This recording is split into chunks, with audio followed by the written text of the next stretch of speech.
నమస్తే, welcome to our channel. మాజీ మంత్రి అంబటి రాంబాబు అత్యంత నీచంగా ముఖ్యమంత్రి చంద్రబాబు నాయుడు గారిని ఉద్దేశించి చేసినటువంటి కామెంట్స్ ప్రస్తుతం సోషల్ మీడియాలో విపరీతంగా వైరల్ అవుతున్నాయి. మరి అంబటి రాంబాబు ఈ విధంగా ఎందుకు కామెంట్స్ చేశారు, మరి ఇప్పుడు కూటమి ప్రభుత్వం ఏం చేయబోతుంది తెలుసుకునే ప్రయత్నం చేద్దాం. దీన్ని విశ్లేషించడానికి మనతో పాటుగా ఉన్నారు సీనియర్ జర్నలిస్ట్ సత్యమూర్తి గారు. నమస్తే సార్. నమస్తే అండి. అంబటి రాంబాబు ఏ విధంగా మాట్లాడారో బహుశా మీరు కూడా చూసే ఉంటారు సార్. ఏంటి మరి ఇంత నీచంగా చంద్రబాబు నాయుడు గారిని ఉద్దేశించి మాట్లాడడం, అంబటి రాంబాబుకి ఎందుకు ఈ విధంగా మాట్లాడారంటారు? అసలు ఇప్పుడు కూటమి ప్రభుత్వం ఏం చేయబోతుంది అంటారు? ఇప్పుడు ఈ అంబటి రాంబాబు చాలా కాలంగా బుద్ధి లేకుండా ప్రవర్తిస్తూ ఉన్నాడు. బుద్ధి జ్ఞానం విచక్షణ జ్ఞానం లేకుండా, నీకు వివేచన లేకుండా ప్రవర్తించేవాడు ఏమనాలి అతన్ని? ఇప్పుడు అంబటి రాంబాబుకి ఫ్రస్ట్రేషన్ ఉంది, చాలా పెద్ద ఫ్రస్ట్రేషన్ ఉంది. ఏం చేయాలో అర్థం కాని పరిస్థితుల్లో ఉన్నాడు. ఒకవైపు అక్కడ రాజకీయంగా అతనికి స్టెబిలిటీ లేకుండా పోయింది. మొత్తం సత్తెనపల్లిలో పోటీకి పెడతాడా అంటే పెట్టనని చెప్తున్నాడు జగన్మోహన్ రెడ్డి. అంటే సత్తెనపల్లిలో అయిపోయింది, చాప్టర్ క్లోజ్.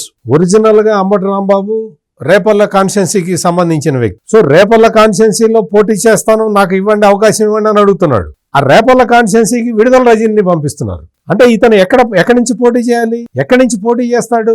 ఆ ఫ్రస్ట్రేషన్ అటు రేపల్లె పోయింది, ఇటు సత్తెనపల్లి పోయింది. నువ్వు ఎక్కడి నుంచి పోటీ చేయాలి?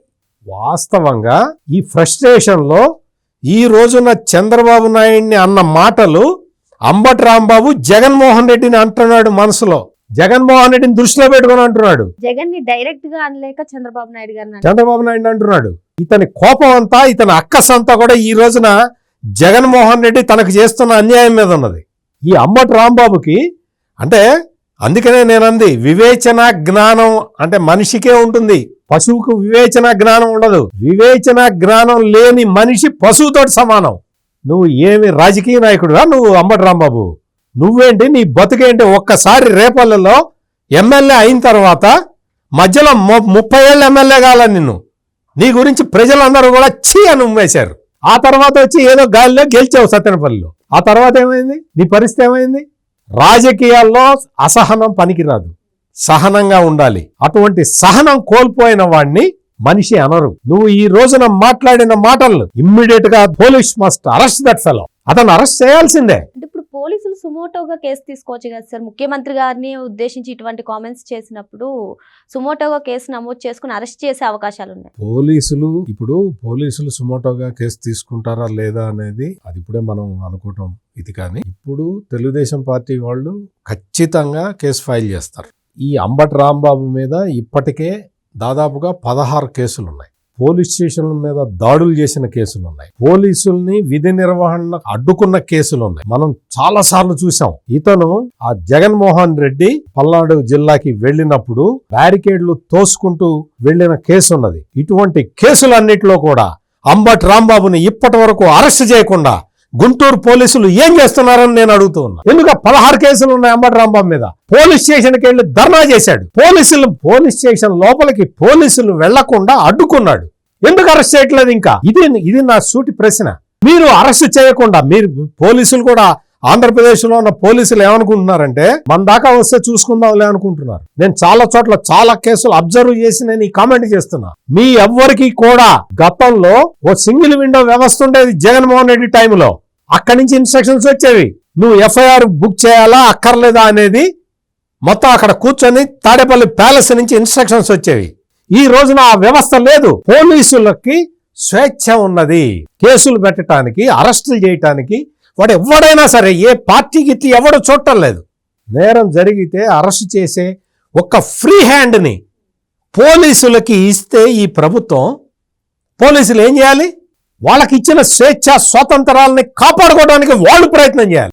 రాష్ట్రంలో మొత్తం శాంతి భద్రతల్ని పరిరక్షించడానికి ఏమేం చర్యలు తీసుకోవాలో ఆ చర్యలు తీసుకోవాలి. అంతేగాని పోలీసులు ఇది అంతా పొలిటికల్ అండి మాకెందుకండి అంటే, నువ్వు చేయాల్సిన డ్యూటీ నువ్వు చేయాలి. పోలీస్ స్టేషన్ మీద దాడి చేసిన అంబటి రాంబాబుని ఎందుకు వదిలేశావు? ఎన్నిసార్లు గుంటూరు 1 టౌన్ 2 టౌన్ సిఐని పట్టుకొని నువ్వెవడిరా, నువ్వెంతరా, ఒక్కళ్ళని కాదు మొత్తం వెళ్తూ పోలీసుల మీద అటాకులు చేస్తూ ఉన్నాడు. పోలీసులు ఇటు పోవద్దు సార్ అని బతెల్లాడితే ఆ పోలీసులను తోసుకుంటూ చొక్కా మీద కాకి చొక్కా మీద చెయ్యి ఎవడు వేయడానికి వీల్లేదు.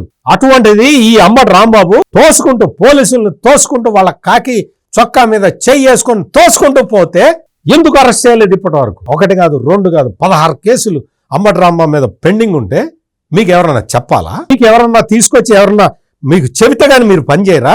ఈ రాజకీయ వ్యవస్థ కూటమి ప్రభుత్వం ఆధ్వర్యంలో ఉన్న ఈ రాజకీయ వ్యవస్థ మీకు డైరెక్షన్లు ఇవ్వటానికి సిద్ధంగా లేదు. మీ విధి నిర్వహణ మీరు చెయ్యండి అని చెప్తున్నది. మీకు స్వేచ్ఛాయుత వాతావరణం కల్పించింది. మీకు ఎవరైనా చెబితే మీ హైయర్ అప్స్ చెప్పాల్సిందే తప్ప రాజకీయ నాయకులు మీకు చెప్పే వ్యవస్థ ఇప్పుడు లేదు రాష్ట్రంలో. ఎంత గోల్డెన్ ఆపర్చునిటీ పోలీసులకి!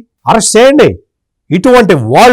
ఇటువంటి ఆంబోతులు మొత్తం జగన్మోహన్ రెడ్డి అధికారంలో ఉన్న టైంలో బోర విరుచుకొని సమాజం మీద పడ్డారు, ఉచ్చం నీచం లేకుండా.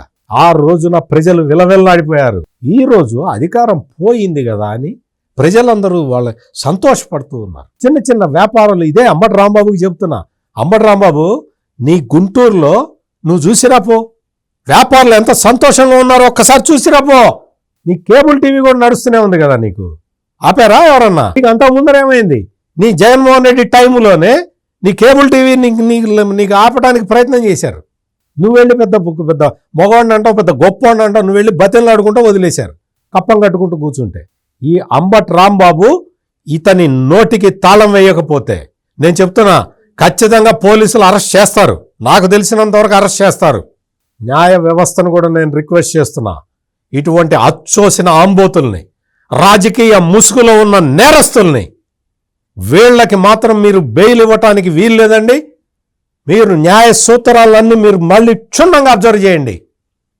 పీస్ అండ్ ట్రాంక్విలిటీ, సమాజంలో శాంతి భద్రత ఇవన్నీ కూడా మనం కాపాడకపోతే, కాపాడటానికి న్యాయ వ్యవస్థ సహకరించకపోతే ఇటువంటి ఆంబోతులు వచ్చి నడి రోడ్డు మీద రంకెలేస్తాయి. నీకు ఏం జరిగింది అక్కడ? నీకు అక్కడ జరిగిందేంటి? నువ్వు మాట్లాడిన మాటలేంటి? ఒక టీవీ అతను మైక్ పెట్టాడు కాబట్టి ఇది బయటకు వచ్చింది, లేకపోతే ఏమయ్యేది? ఆ టీవీ కూడా వీళ్ళు చెప్పిన ఇవేవి కాదు, వాళ్ళ ఛానల్. అది పెడితే తెలిసింది అందరికీ. ఈ అంబటి రాంబాబుని ఇక క్షమించటానికి వీల్లేదు. సాయంత్రానికల్లా ఈ అంబటి రాంబాబుని అరెస్ట్ చేసి తీరాలి. ఇది పబ్లిక్ అంతా కోరుకుంటున్నారు. ముఖ్యమంత్రిని అవమానించటం కాదు, నీచమైన భాష. ఆ భాష ఏంటి? అంబటి రాంబాబు ఎన్నేళ్ళు నీకు? 70 ఏళ్ళు వచ్చినాయా? 70 ఏళ్ళు వచ్చి ఉంటాయి. 68 69 ఏళ్ళు ఉన్నాయి నీకు. బుద్ధి జ్ఞానం లేకుండా ఒక రాష్ట్ర ముఖ్యమంత్రిని పట్టుకొని నువ్వు అట్లా సంబోధిస్తావా? నీ పార్టీకి, నీ పార్టీ నాయకులకి బుద్ధి జ్ఞానం రాదు. అసెంబ్లీలో మీరు ఒక మహిళని, రాజకీయాల్లో లేని ఒక మహిళని మీరు అత్యంత నీచంగా మాట్లాడిన పర్యవసానం 11 సీట్లకు పడిపోయారు. This is democracy Ambati Rambabu. ఆ మాత్రం జ్ఞానం లేకుండా, ఆ మాత్రం వివేచన నీకు అసలు ఆ సిచ్యుయేషనే లేదు. నేను ఏమనుకుంటున్నావు నువ్వు? I'm demanding police to arrest that fellow ఇమ్మీడియట్గా అరెస్ట్ చేయాలి. అతని మీద ఉన్న కేసులన్నీ కూడా, అన్ని కేసులు మొత్తం పోలీసుల్లో విధి నిర్వహణకి అడ్డుకుంటున్న కేసులు, ఆ కేసులన్నీ కూడా ఒక్కొక్క దాంట్లో ఇతన్ని పట్టుకోవాలి, అరెస్ట్ చేయాలి, కేసులు పెట్టాలి. న్యాయ వ్యవస్థ కూడా ఇటువంటి అడ్డగాడిదల్లాగా రోడ్డు మీదకి వచ్చే మాట్లాడే వీళ్ళని కనికరించి వదిలేస్తే సమాజంలో పీస్ అండ్ ట్రాంక్విలిటీ దెబ్బతింటుంది. ఖచ్చితంగా ఈ అంబటి రాంబాబుకి తగిన శిక్ష పడాల్సిందే. ఇది మీరు అక్కడ ఉన్నది ఎవరు? ఉన్నది తెలుగుదేశం వాళ్ళు కాదు. అక్కడ ఉన్నది హిందూ సంఘాలు ఉన్నాయి. మొత్తం హిందూ సంఘాల వాళ్ళు ఉన్నారు. ఎందుకున్నారు అక్కడ నీకు పెట్టింది ఏంటి? మహాపాపం చేశాడు ఈ జగన్మోహన్ రెడ్డి, సుబ్బారెడ్డి, కరుణాకర్ రెడ్డి అని పోస్టర్ పెట్టారు. ఆ పోస్టర్ పెడితే నీకు వచ్చిన నష్టం ఏంటి? నువ్వు చేయలేదా? నువ్వు సుప్రీంకోర్టు సిట్ ఫైల్ చేసిన ఛార్జ్షీట్లో ఏమనుంది? వీళ్ళు దోషులని లేదా? వెంకటేశ్వర డబ్బులు 250 కోట్లు కొట్టేశారని లేదా? ఛార్జ్షీట్లో ఉన్న విషయాలను అక్కడ పెట్టారు. ఛార్జ్షీట్లో ఉన్న విషయాల్ని పోస్టర్ లాగా పెట్టారు. నువ్వేం చేసావు అంబటి రాంబాబు? నీ పార్టీ ఏం చేసింది? నీ పార్టీ అఫీషియల్గా ఏం చేసిందో తెలుసా? ములకల్ చెరువు మద్యం కేసులో చంద్రబాబు నాయుడు లోకేష్ కలిపి 200 కోట్లు దోచుకున్నారని చెప్పి నీ అఫీషియల్ ట్విట్టర్ హ్యాండిల్లో పెట్టావు, నీ అఫీషియల్ ఫేస్బుక్ లో పెట్టావు. దాన్ని అంబటి రాంబాబు కూడా షేర్ చేశాడు. 200 ములకల్ చెరువు మద్యం కేసు ఏంటి? ములకల్ చెరువు మద్యం కేసు జోగి రమేష్ వాళ్ళు మిగిలిన వాళ్ళందరూ కలిసి అది చేసి దాన్ని పోలీసులకి, ఎక్సైజ్ పోలీసులకి పట్టించటం ద్వారా గబ్బులేపి కూటమి ప్రభుత్వాన్ని కూలగొట్టాలని ఒక పొలిటికల్ కాన్స్పిరసీ నువ్వు చేసి, నీ పార్టీ వాళ్ళు చేసి, ములకల్ చెరువు మద్యం కేసులో చంద్రబాబు నాయుడు లోకేష్ 200 కోట్లు సంపాదించారని చెప్పి నువ్వు పోస్టర్ వేసావే. నిన్నే జైల్లో పెట్టాలి. నిన్ను, నీ పార్టీ హ్యాండిల్ని నడిపేవాడిని, నీ పార్టీ అధ్యక్షుడిని ఈ నేరానికి ఎన్ని సంవత్సరాలు జైలు శిక్ష విధించాలి? అంబటి రాంబాబు, చాలా తప్పు చేశావు. You crossed your limits, you crossed all the limits. ఈరోజు నేను I'm requesting the government also, దీన్ని సీరియస్గా తీసుకోకపోతే మీరు ఇప్పటికే చూడండి, ఎప్పుడైతే రప్ప బ్యాచ్లు వచ్చినాయో ఆ రప్ప బ్యాచ్లని జగన్మోహన్ రెడ్డి సపోర్ట్ చేశాడో ఈ రోజు మొత్తం ప్రతి చోట కూడా ఈ రప్ప బ్యాచ్లు రెడీ అయినాయి. ఈ అంబటి రాంబాబుని గనక మీరు అరెస్ట్ చేసి కఠినంగా శిక్షించకపోతే ఈ రోజున ఇదే భాష మొత్తం ఊరా వైసీపీ లీడర్లు, కార్యకర్తలు అందరూ మాట్లాడతారు. తెలుసుకోండి, కూటమి ప్రభుత్వం కూడా తెలుసుకోవాల్సిన సమయం ఆసన్నమైంది. అచ్చోసిన ఆంబోతుల్ని ఇట్లాగే సొసైటీ మీద వదలకూడదు. మరి ఇంత నీచంగా మాట్లాడుతున్నటువంటి అంబటి రాంబాబుని సాయంత్రం లోపు అరెస్ట్ చేయాలని అటు పోలీసుల్ని ఇటు ప్రభుత్వాన్ని కూడా డిమాండ్ చేస్తున్నారు సత్యమూర్తి గారు. మరో అంశంతో మళ్ళీ కలుద్దాం. Thank you sir. నమస్కారం.